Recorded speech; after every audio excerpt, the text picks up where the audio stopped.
Eu fiquei 1 ano com 1.300.000 seguidores no Instagram, não ia de jeito nenhum. Travado, as pessoas não conseguem me marcar. Eu entrei com uma ação agora, tá? Entrei com uma ação porque, cara, é impossível. As pessoas vivem me mandando, Bia, queria te marcar. Eu sou uma deputada federal.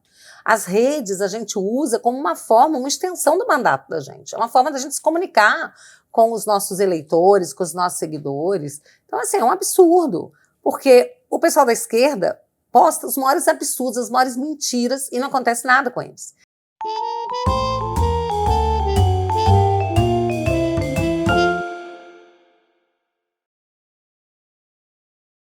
Brasil, Brasil, a minha entrevistada de hoje já teve um bar punk, exatamente. Fez também brigadeiro para pagar pelas aulas de tênis e trabalhou no Disque Amizade. Você se lembra aí do Disque Amizade? Isso denuncia a sua idade, tá? Não queria falar isso não. E ela atuou como procuradora por 24 anos. Hoje é uma das deputadas mais queridas e mais respeitadas deste país. Aliás, a entrevista de hoje vai para você, mamãe, arrepiei. Vai para você, mamãe, que é fã, que ama, que adora a Bia Kicis!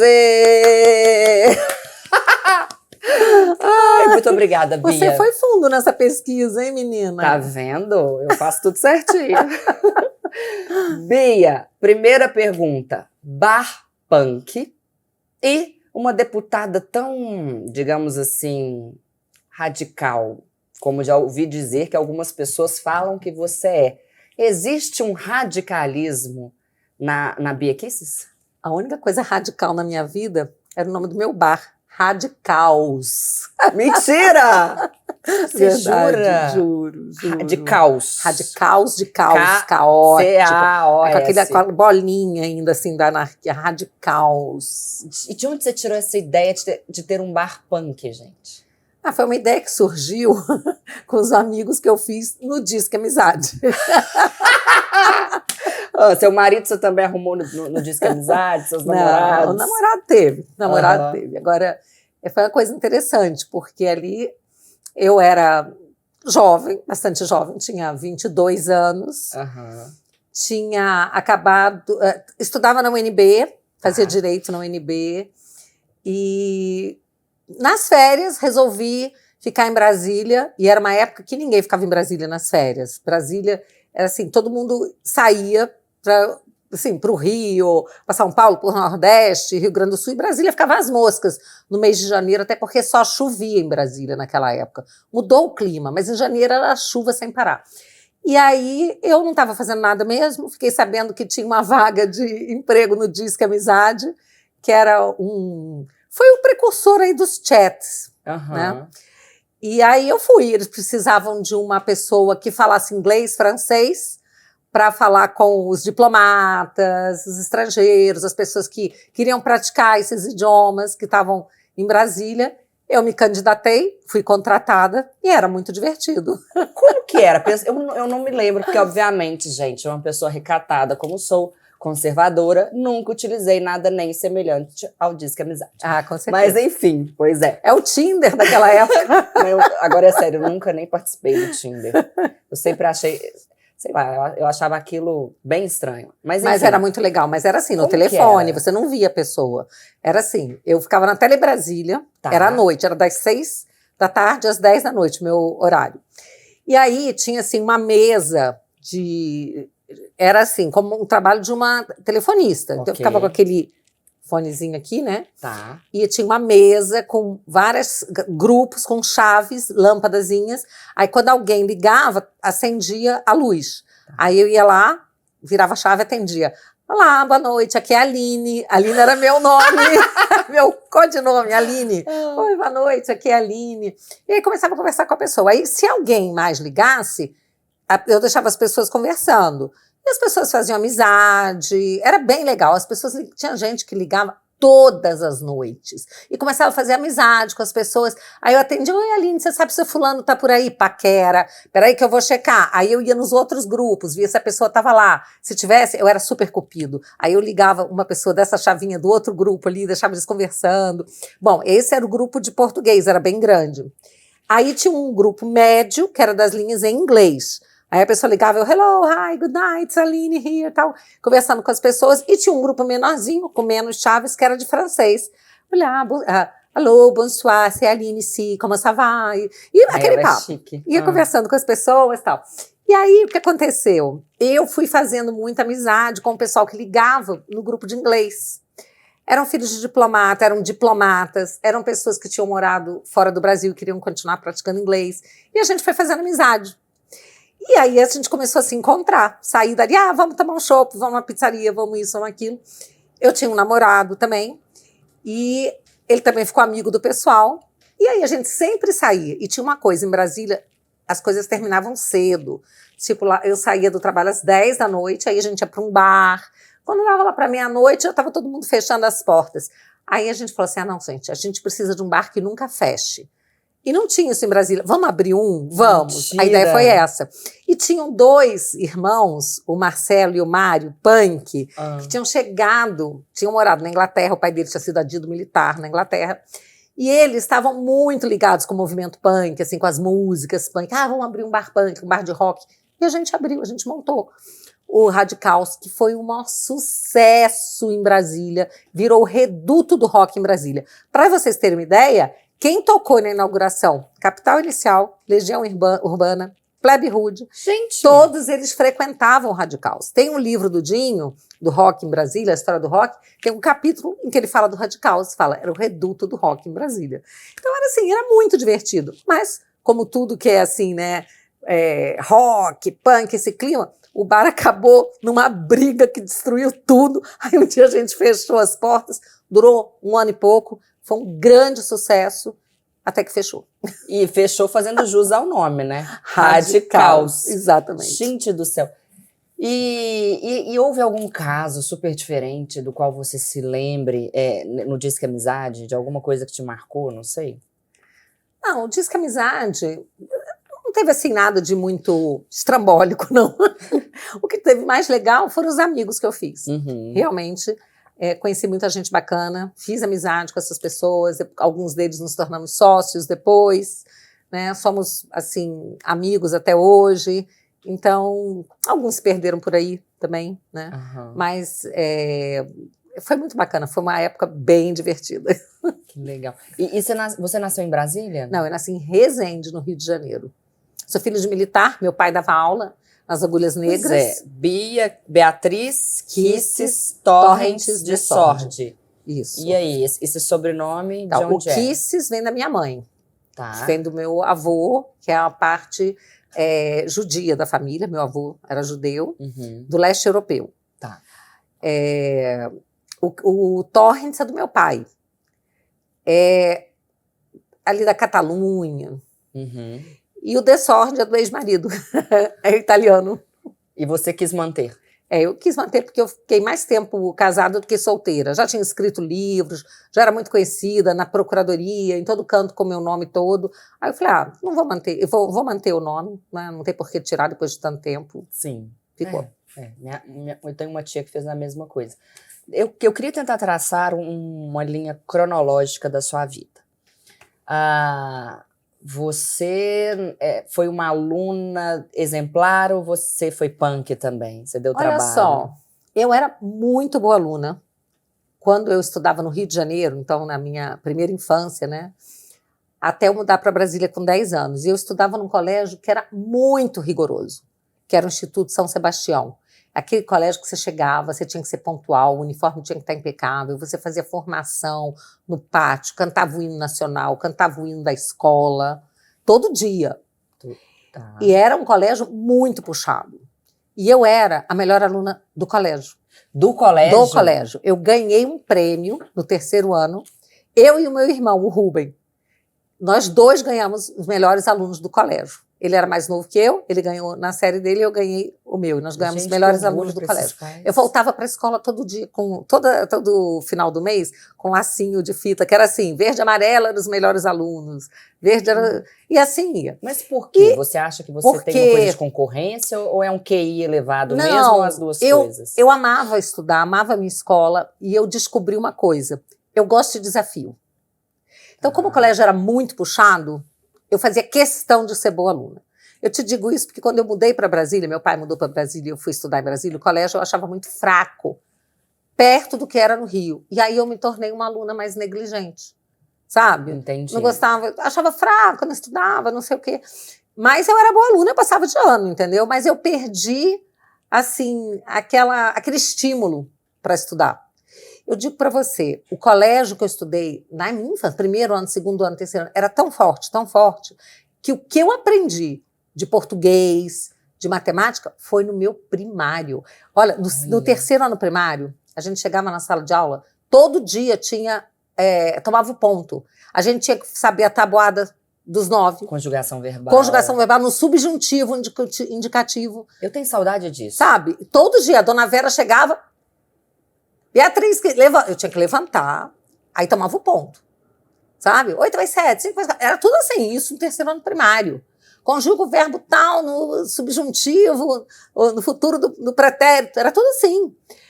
E aí, eu gostava disso. Eu fico pensando assim, gente, eu acho que eu gosto de coisa difícil, só pode ser. Porque depois que eu fui para colégios mais fracos, eu continuei boa aluna, mas eu não tinha mais aquele estímulo, eu não era mais tão estudiosa. E eu gostava de escrever. Em criança, eu escrevia livro de história, contos. Eu nunca publiquei, mas eu adorava, eu escrevia contos infantis, eu adorava, entendeu? Bom, aí mudamos para Brasília e tal, vivi o resto da minha vida, estou até hoje em Brasília. Então eu falo que eu sou muito mais brasiliense até, né? Porque eu fui com 10 anos de idade, não saí mais. E aí foi assim, né? Que eu, na minha vida escolar, depois eu passei no vestibular, fui para a UNB, fiz direito na UNB. Meu sonho era ser procuradora do Distrito Federal. Passei no concurso para procuradora, que era um concurso muito difícil. Para você ter uma ideia, tinha 22 vagas, passamos 15 pessoas, sobrou vaga. Não teve gente suficiente para... E foram 2.000, na época eram 2.000 candidatos para 20 vagas, só passaram 15. E era o meu sonho. E eu fiquei, de fato, na procuradoria até me aposentar. Foram 24 anos. Exatamente. E onde que veio? Eu sei que você tem 2 filhos, correto? E como que foi sua vida? Foi um marido só? Como são seus filhos? Conta um pouquinho. Foi um casamento só. Fiquei 24 anos casada. Fui mãe aos 25 anos. Sempre do quis primeiro ser mãe. filho. Sempre quis ser mãe. E tenho 2 meninos, com a diferença de 1 ano e 2 meses de idade. E meus meninos são a paixão da minha vida, né? Eu sou muito apaixonada por eles. Samuel e Guilherme. O que eles fazem? Bom, o Samuel, o mais velho, é formado em engenharia mecatrônica, mas ele não trabalha com isso. Ele trabalha com... ele é sócio do irmão numa distribuidora, ele gosta de empreender. E ele é consultor também. Ele tem, junto com a namorada, uma consultoria contábil, financeira, é consultor. Ele trabalhou alguns anos em multinacionais, tipo Ernst Young, Deloitte, como consultor, né? Então ele faz isso, faz projetos de consultoria, é uma parte que ele gosta muito, gosta de empreender. E o Guilherme é formado em administração de empresas e é empresário. Ele tem, junto com mais alguns sócios, eles têm um restaurante, tem uma pizzaria, tem uma distribuidora, tem uma fábrica de brownies, e aí vai. É um povo são inquieto, né, na sua família. E o mundo, ele é feito pelos inquietos, não é verdade? Eu ia falar, somos nossos inquietos que movimentamos. Beleza, e aí você foi para a procuradoria e daí para a política, como que foi? Pois é, eu não tinha assim, nenhum envolvimento com a política. Eu achava assim que eu nem gostava de política, sabe? Não? Nunca foi daquelas ativistas? Não, nunca fui. E depois que foi em 2014 que eu comecei a me interessar pela política. Foi entre o primeiro e o segundo turno das eleições, né, Dilma e Aécio. Aí, assim, eu estava muito preocupada da Dilma ser reeleita. E me deu um clique. Eu falei assim, cara, não posso deixar isso acontecer. Eu tenho que fazer alguma coisa. Eu tenho que fazer alguma coisa para essa mulher não continuar, né, como presidente, não voltar a ser presidente e tal.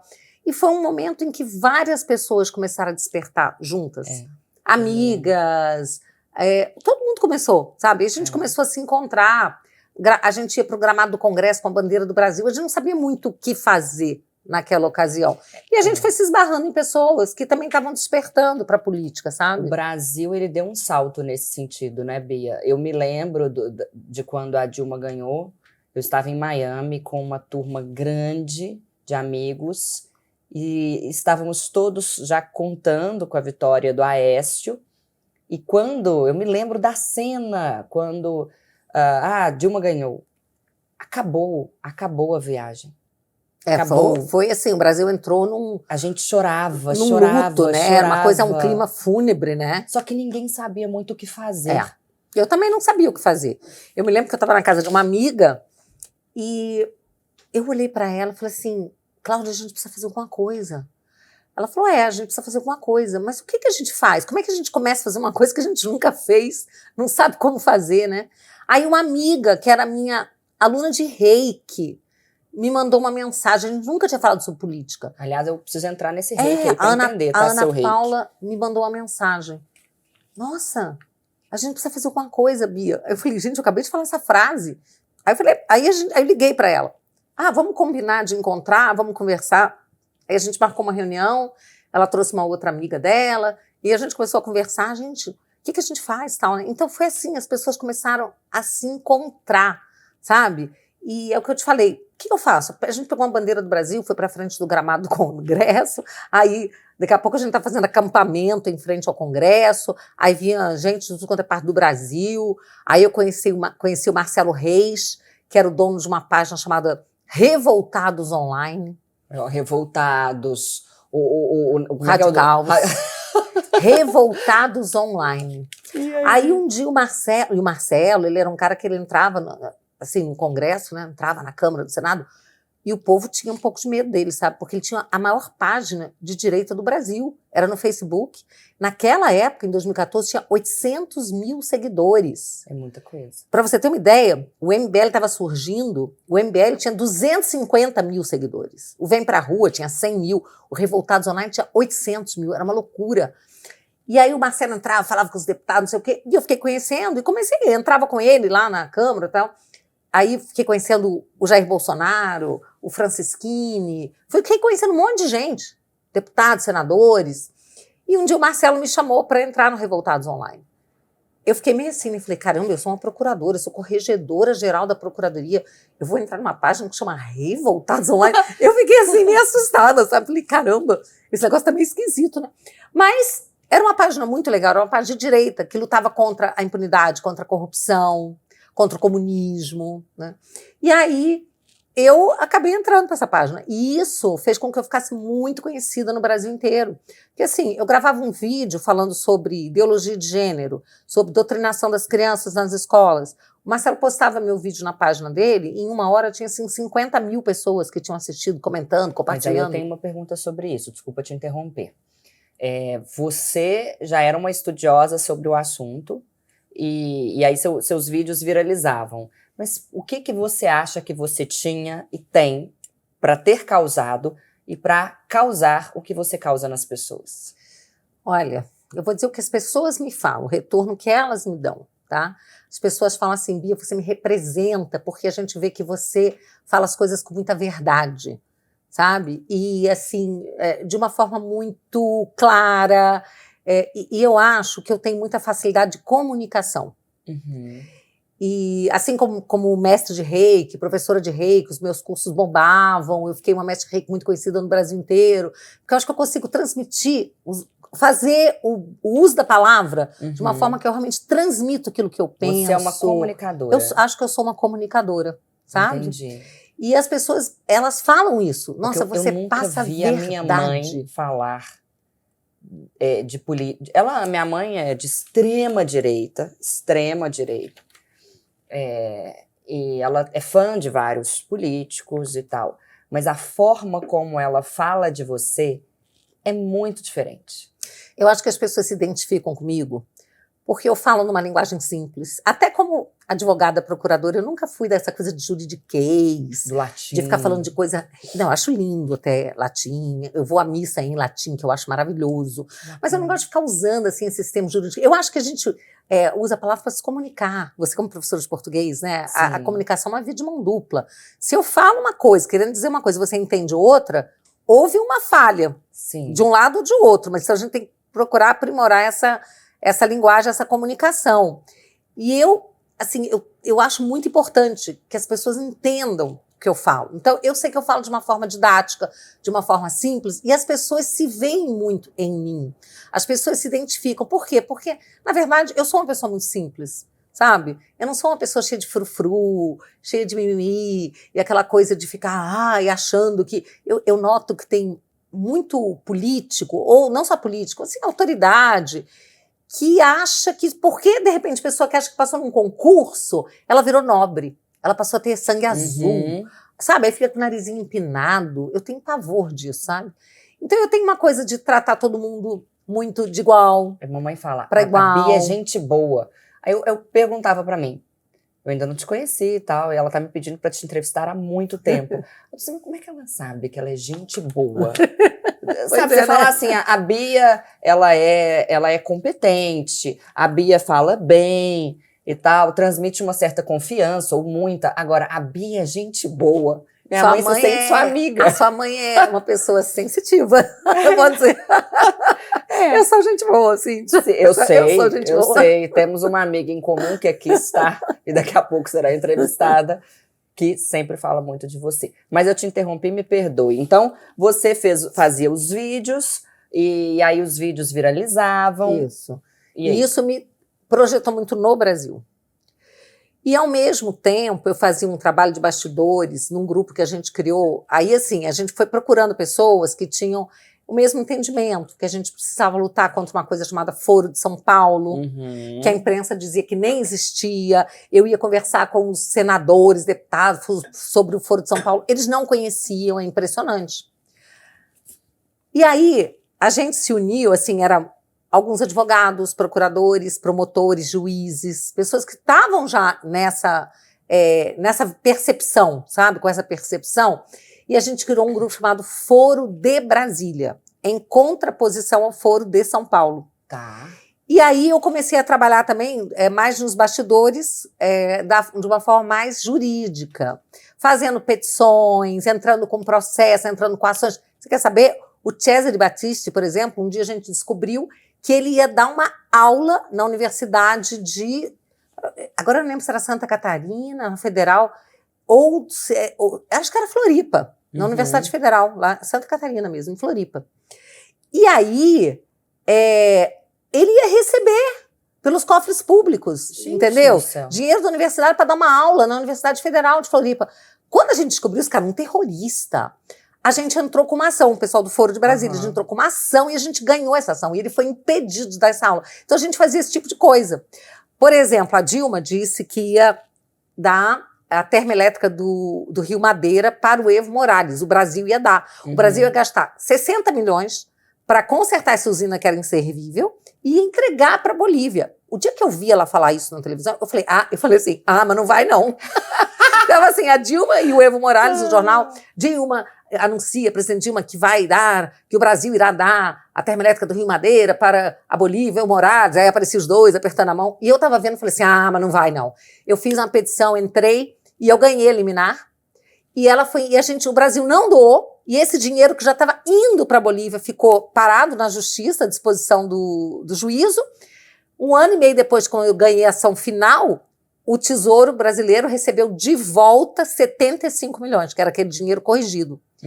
Então, eu vibrava com essas coisas, entendeu? Eu adorava ver que eu estava trabalhando como cidadã em prol do Brasil. Então, eu fazia esse trabalho nos bastidores, jurídico, porque, por ser advogada, procurador, e fazia aquele trabalho de vídeos como cidadã, acampava, fiquei 30 dias acampado em frente ao Congresso pelo impeachment, fiquei acampado em frente ao Supremo e depois nos gramados do Congresso pelo voto impresso. Eu tô falando que ela é radical, gente. Eu não sou radical, eu sou integral, sabe assim? Eu sou uma pessoa que eu sou íntegra, eu vou fundo nas coisas que eu faço, sabe? Porque eu só faço aquilo que eu acredito. Então, radical de raiz. Pode ser. Raiz. Mas é porque hoje em dia, quando fala assim, pessoa radical, extremista. Não quis dizer né? isso. Assim, eu não sou uma pessoa... Radical que vai à raiz. Ou talvez eu seja radical também, que seja. Você tá fazendo muita diferença. Tá, e aí você acampava e acontecia, e aí alguém te convidou para ir para política? Bom, o primeiro que me convidou foi o Bolsonaro. Começou bem. Só que eu falei que não, né? Eu falei, não, porque eu não queria, de jeito nenhum. Eu tinha um sonho de mexer na política por fora da política.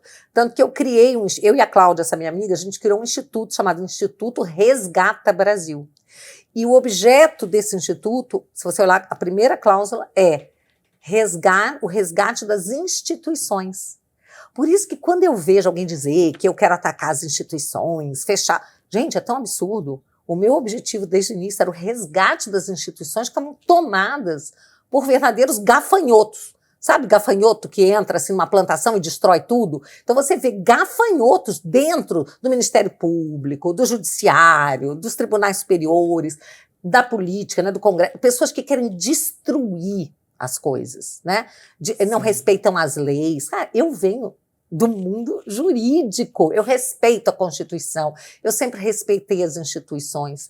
E aí eu falei assim, vamos resgatar essas instituições. Então a gente lutava para isso. Só que eu fui vendo que estava muito difícil, porque o nome Instituto Resgata Brasil, com essa pompa toda, ele tinha 2 pessoas, eu e a Cláudia, que trabalhávamos, e várias pessoas que apoiavam, que se associavam. Mas a gente que fazia tudo, nós 2 fazíamos tudo. Então eu falei, cara, um dia a gente conversou, falou, quem sabe se eu me candidatar eu vou ter mais apoio, pelo menos eu vou ter assessoria, eu vou ter mais condições de trabalhar. Então esse foi um dos motivos de eu começar a pensar. E, além do Bolsonaro, na época o meu cunhado, Miguel Najib, também, porque ele era o fundador... O Miguel Najib, ele que do projeto do Escola Sem Partido. E como eu lutava muito pelo Escola Sem Partido, participava das audiências públicas no Congresso, ele falou, Bia, você tem que se candidatar, cara, um de nós tem que estar lá. E eu falava, vai você. Aí ele falava, não, vai você, aquela coisa, né? Então, assim, as pessoas iam falando comigo, pô, você tem que se candidatar. Aí um dia, eu falei assim, cara, meu filho, Samuel, empresário, ele falou para mim, mãe, que ele era sócio do irmão, né, na distribuidora, ele falou, mãe, eu vou levar a empresa para fora do Brasil. Não dá, empreender no Brasil é coisa de doida, coisa de maluco, sabe? O Estado atrapalhando, tudo atrapalha, uma burocracia monstra. Eu vou levar a empresa para fora. Eu falei, mas quando você vai? Não, eu posso ir para o Paraguai, depois vou para Portugal e no final vou para os Estados Unidos, que é onde eu quero ir. Aí eu virei para ele e falei assim, filho, faz uma coisa, não leva a empresa para fora do Brasil, não. Me deu aquele choque, sabe, meu filho sair. Falei, não sai do Brasil, não. Eu vou me candidatar, eu vou ser deputada federal, o Bolsonaro vai ser presidente do Brasil e nós vamos mudar essa história do Brasil. Nós vamos ter um governo que vai valorizar as pessoas que empreendem nesse país. Foi assim que eu resolvi, sabe, de verdade. Gente. Aí eu falei assim, cara, mas eu preciso conversar com o professor Olavo, porque eu quero saber o que ele acha disso tudo, né? Aí eu fui a Virgínia, fui lá na casa do professor Olavo de Carvalho conversar com ele. Até o Otávio Facuri, meu amigo, foi comigo também, a mulher dele, a Viva, nós fomos. E eu cheguei lá, eu pensei assim, o professor Olavo vai falar, não, Bia, esquece isso, não se candidata não, porque ele vivia falando, ninguém tem que se meter em política, não sei o quê. Aí eu falei, professor, olha só, o Bolsonaro já me falou para eu me candidatar, ele vai ser presidente, ele vai precisar de apoio, mas eu queria saber sua opinião. Ele falou, você tem que ir, minha filha. Eu falei, professor, eu vim aqui para você dizer para eu não ir. Uhum. Aí ele falou assim, não, você tem que ir, você tem que chegar naquele plenário, você tem que botar fogo lá, você tem que ir. Eu falei, mas você não fala para o pessoal não ir para política? Ele falou, eu falo isso para esses meninos, esses moleques aí cheirando a leite, que tudo quer seja político, mal como é. Você não, você já está preparado. Aí eu falei, caramba, o professor acha que eu devo ir. Aí o Otávio, não, você tem que ir. Aí começou aquela coisa, né? Aí o Bolsonaro estava em Nova York para participar de um seminário com um dos maiores especialistas sobre comunismo no mundo. Um grupo de direita de Nova York, a GG, várias pessoas fizeram esse seminário, me convidaram o Bolsonaro, foi o Edu, o Flávio, o Carlos, todo mundo. Aí eu saí da Virgínia e fui para Nova York encontrá-los. E lá, conversando com eles, eu falei, gente, eu resolvi que eu vou me candidatar então. Aí eu lembro que o Eduardo falou, ainda bem, Bia, pô, você tava de bobeira, não querendo vir, não sei o que e tal, né? Então isso foi em 2017. E as eleições foram em 2018. Sim. Então foi muito em cima, assim, né? Aí quando eu voltei para o Brasil, eu resolvi que eu ia me candidatar. E aí, em janeiro de 2018, eu me filiei ao PSL na época. Aí depois acabei saindo do PSL, não pude concorrer pelo PSL, fui para um partido pequenininho, concorri, fui eleita. Aí, como o meu partido não alcançou a cláusula de barreira, eu saí dele, porque ele fundiu com outro. Aí eu fui para o PSL finalmente, né? E fiquei lá até o PSL romper, hoje estou no PL. Né? Então, assim, a história é bem agitada também. E você alcançou um sucesso que muitos políticos não alcançam na vida ou demoram muito para alcançar, né? Olha, no dia que eu fui diplomada, né, que eu recebi meu diploma de deputada federal, eu pensei assim, qual o meu objetivo nesse mandato, meu maior objetivo? Eu pensei assim, eu quero ser presidente da CCJ, a Comissão de Constituição e Justiça, que é a comissão mais importante da casa, por onde passam os principais projetos. Eu me sentia preparada, porque eu sou do meio jurídico, fui procuradora, então eu podia perfeitamente trabalhar com a questão da constitucionalidade das leis, e sabia também que emocionalmente eu estava pronta, porque eu sou, aí já é o outro lado, né, da minha vida, mestre de Reiki, criei a Escola Brasileira de Reiki. De onde que você tirou esse negócio de Reiki? Pois é, só um parênteses. Assim, eu era procuradora-geral adjunta na época, e estava assim muito cansada, fui passar férias no Rio, na casa da minha mãe, e ela tinha feito esse curso. Minha mãe e minha avó tinham feito. E minha mãe começou a insistir para fazer o curso de Reiki, eu não queria de jeito nenhum. Vai, isso é coisa de gente porra louca, mãe, isso aí, nem acredito nessas coisas. Não, você tem que fazer assim. E eu acabei fazendo, de tanto que minha mãe insistiu. E eu fiquei assim, absolutamente apaixonada pelo Reiki. É uma coisa maravilhosa, é transformadora. Né? Você se tornar canal de uma energia de cura, uma energia de amor, é uma coisa muito linda. E aí eu acabei criando, né, fundando a Escola Brasileira de Reiki e dei aula de Reiki. Eu dava aula de Reiki aos sábados. Eu trabalhava na Procuradoria de segunda a sexta e dava aula de Reiki aos sábados durante 20 anos. Você poderia ter feito um Reiki, assim, geral ali em Brasília, daqueles não, políticos. A gente faz, mas não é fácil, né?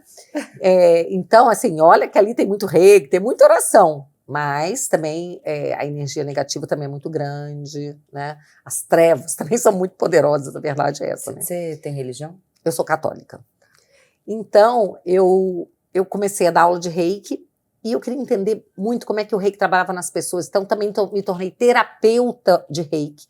Atendia as pessoas nas horas que eu tinha vagas. Atendia as pessoas. Durante muito tempo, então, pessoas com depressão profunda. Trabalhava com Reiki, a pessoa ficava super bem. Pessoas com enxaqueca, 1000 problemas. Que o Reiki ajuda na cura de dores. Tal. E me tornei professora de meditação, que aprendi a meditar com o Reiki. Então, essa coisa do Reiki, da meditação, me dão uma força, sabe? Me dão um equilíbrio, uma paz interior muito grande. Eu faço para mim, né? Antes eu fiz muito para os outros por 20 anos, em mim e nos outros. Agora eu faço só para mim, porque não tem mais a menor condição, não dá tempo, nada. Mas quando eu estava, por exemplo, lá na CCJ, né, aquela confusão, aquele pessoal me agredindo, né, assim, tentando me detonar, tentando me destruir, porque no início foi assim. No início da CCJ, e principalmente as mulheres, né? Aquele papo da bancada feminina de mais mulheres na política, que as mulheres ocupem o espaço, desde que sejam as mulheres que elas querem, né? Não é qualquer mulher. Posso perguntar qual que mais te atacou assim? A Fernanda Melchiona, do Sul, do PSOL, né? Do Sul, a Érica Cocai, de Brasília, do PT, a Maria do Rosário, PT do Rio Grande do Sul. Então, era assim, elas tinham uma turminha ali que elas passavam o tempo inteiro, nos 2 primeiros meses, tentando me desarmonizar, me desequilibrar. Não queriam que eu fosse a presidente da CCJ, por eu ser muito ligada ao Bolsonaro, por elas saberem que os projetos, né, projetos ruins, que fossem totalmente fora daquilo que a população espera, a população que venceu nas urnas, né? Então, assim, eu ia realmente barrar, mas eu atuei com muito equilíbrio. A gente aprovou muito projeto da esquerda. Só que eu segurava as bombas, né? E projetos também conservadores, eu botei em pauta, mas, assim, muito projeto voltado para a economia. Então, assim, a CCJ foi super, super produtiva. Pena que eu não tenho aqui o anuário, que eu não trouxe, assim, mas o nosso anuário que eu imprimi, que eu mandei fazer na gráfica, ele tá maravilhoso, sabe, com toda a estatística, todos os projetos que foram aprovados. Ele tá disponível online? Sim, tá disponível online Onde também, né? No site da Câmara, se você entrar na CCJ, tem, se você olha ali não tá como anuário, mas tá como relatórios, relatório de 2021. E, assim, eu fiz um trabalho que, apesar de eu ter começado tão atacada, e também pela mídia, a imprensa me atacou muito, me tratavam como se eu fosse isso que eu falo assim, a radical, a extremista, a louca. E eu sou uma pessoa bastante equilibrada e ponderada. Agora, eu sou aguerrida. Uma coisa sou eu lá no plenário, defendendo as ideias, tal. Outra coisa sou eu na mesa, na cadeira de presidente. Porque aí você tem que tratar. Você tem que atender a todos os partidos. Você tem prazer no debate? Eu gosto muito de debater. E se a pessoa tem um argumento que é melhor que o meu, eu mudo de opinião. Eu não tenho o menor problema em mudar de opinião. Mas a pessoa tem que fazer o trabalho dela direitinho, tem que me convencer. Claro. Entendeu? Entendi. E aí, o que aconteceu foi que eu fui muito atacada, mas eu terminei super vitoriosa. Eu superei tudo isso. E nas últimas sessões da CCJ, eu recebi elogios de todos os partidos, todos, tá? Oposição, centro, situação, todo mundo elogiando, e eu conquistei o respeito dos meus colegas. Então, assim, não é fácil, mas eu acho que é aquilo que eu falei lá atrás, eu gosto de coisa difícil, né? Deve ser isso. Porque, olha, foi pedreira. Deve ser herança de seu pai, né? Do tipo de educação que você teve. Não, eu acho que não. Meu pai, assim, ele é um milico muito tranquilo, muito gente boa, não gosta de conflitos, ele é engenheiro.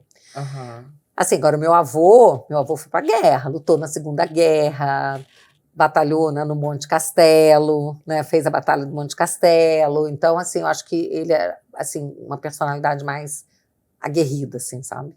E daqui pra frente, eu sempre que eu pergunto isso pra político, o político não me responde, mas eu vou tentar. O que você quer agora para você em termos de carreira? Você quer chegar à presidência do país um dia? Eu quero chegar ao Senado. Eu tenho muita vontade de ser senadora. Só que agora eu devo ir para a reeleição. Assim, o quadro mais provável é que eu vá de volta concorrer para deputada federal. Mas eu tenho um plano de daqui a 4 anos ir para o Senado. Presidente, as pessoas não? me pedem... eu nem penso nisso. Eu acho que também, assim... eu não comecei tão jovem na carreira política, então eu não vejo fazendo uma carreira assim tão longa, né? Mas eu quero ter uma carreira de sucesso. E esse primeiro mandato meu foi um mandato que me deu muita visibilidade. Você está com quantos seguidores no Instagram? 1.400.000 no Instagram, 1.300.000 e pouco no Twitter, 1.400.000 e tanto no Facebook. E o pessoal, o pessoal é ótimo, vou usar o termo o pessoal. O pessoal não faz com que as suas contas caiam, não? Demais. E como que faz? Não, demais. Eu fiquei 1 ano com 1.300.000 seguidores no Instagram, não ia de jeito nenhum. Travado, as pessoas não conseguem me marcar. Eu entrei com uma ação agora, tá? Entrei com uma ação porque, cara, é impossível. As pessoas vivem me mandando, Bia, queria te marcar. Eu sou uma deputada federal.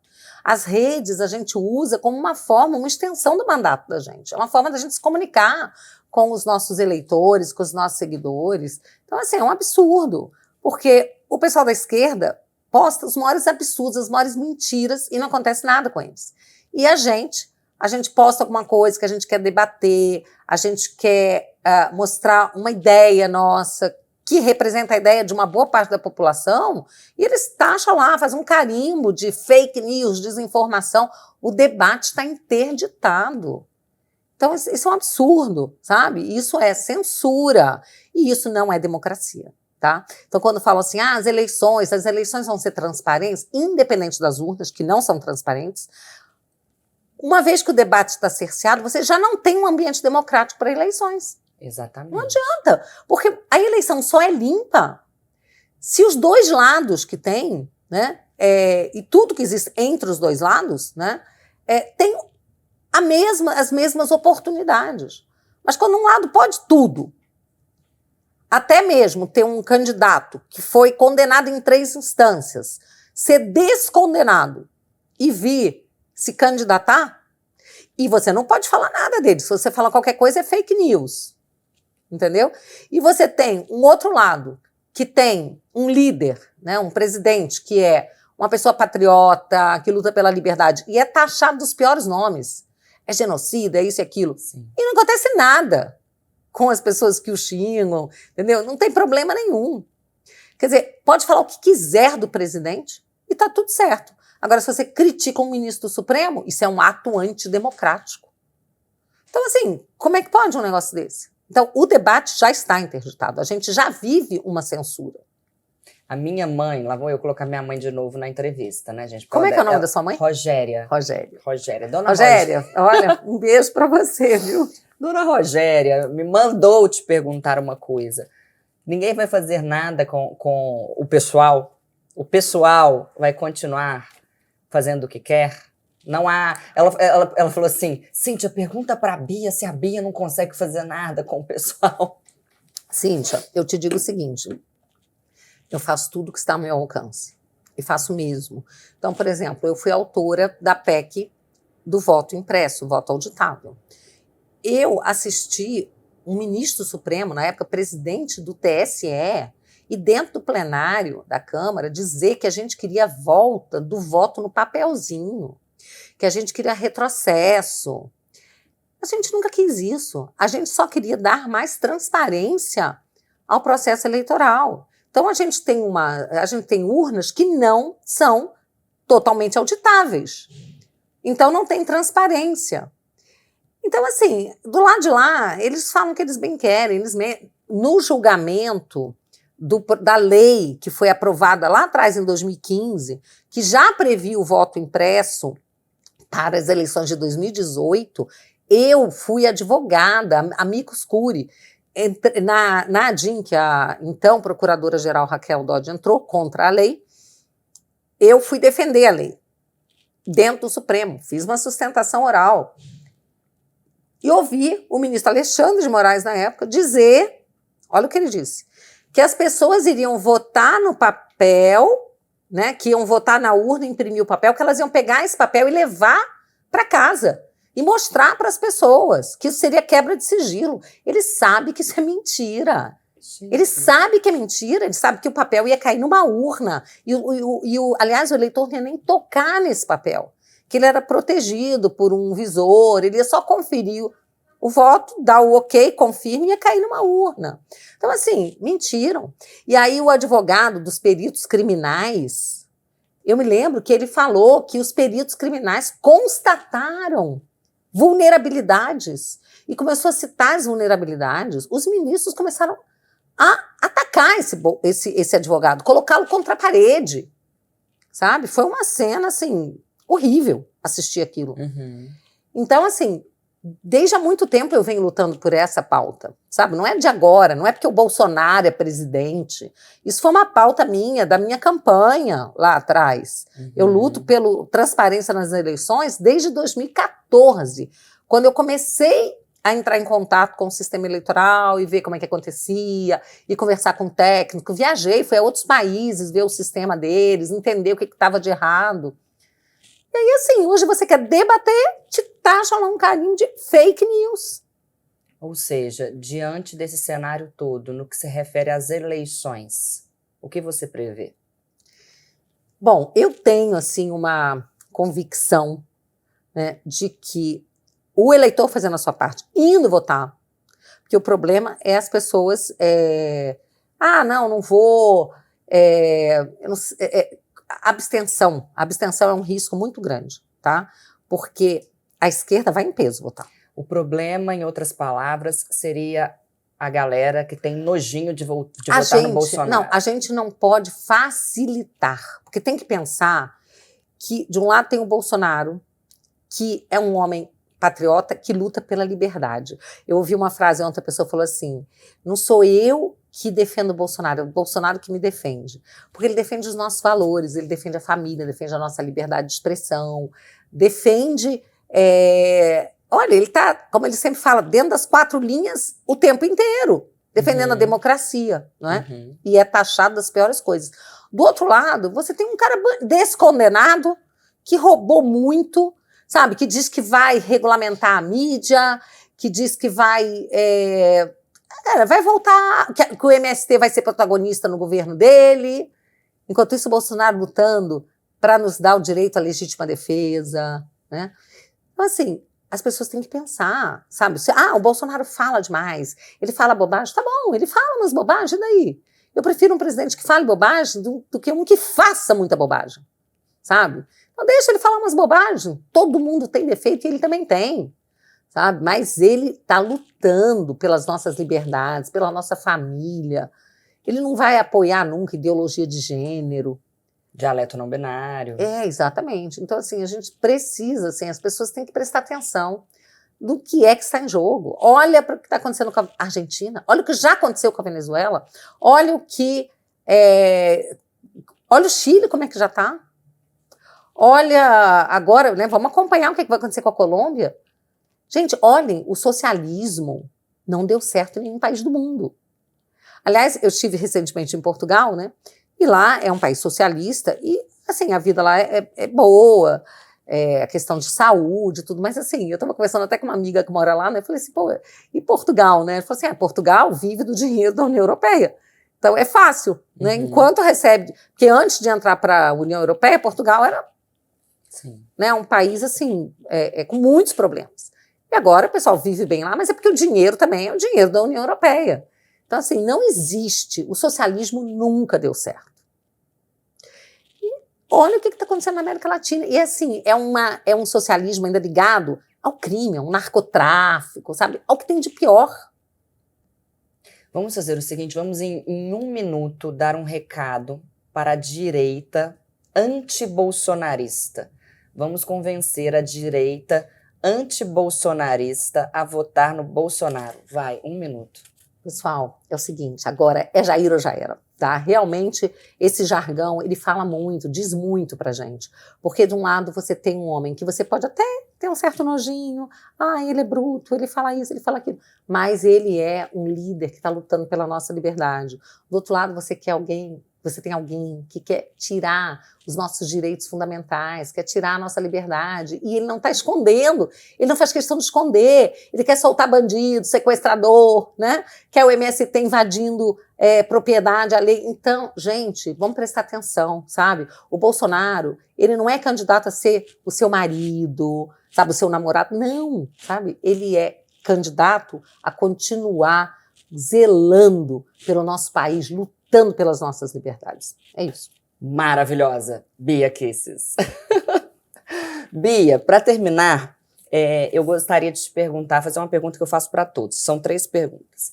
Para quem ou para que você dá nota 0? Eu dou nota 0 para o comunismo. E dou nota 0 para quem apoia, para a mídia, para todo mundo que apoia o descondenado, tá aí. Né? Dou nota 0 para qualquer um que, de alguma forma, apoie essa candidatura do Lula. Para quem ou para que você dá nota 10? Eu dou nota 10 para as tias do Zap. Maravilhosa!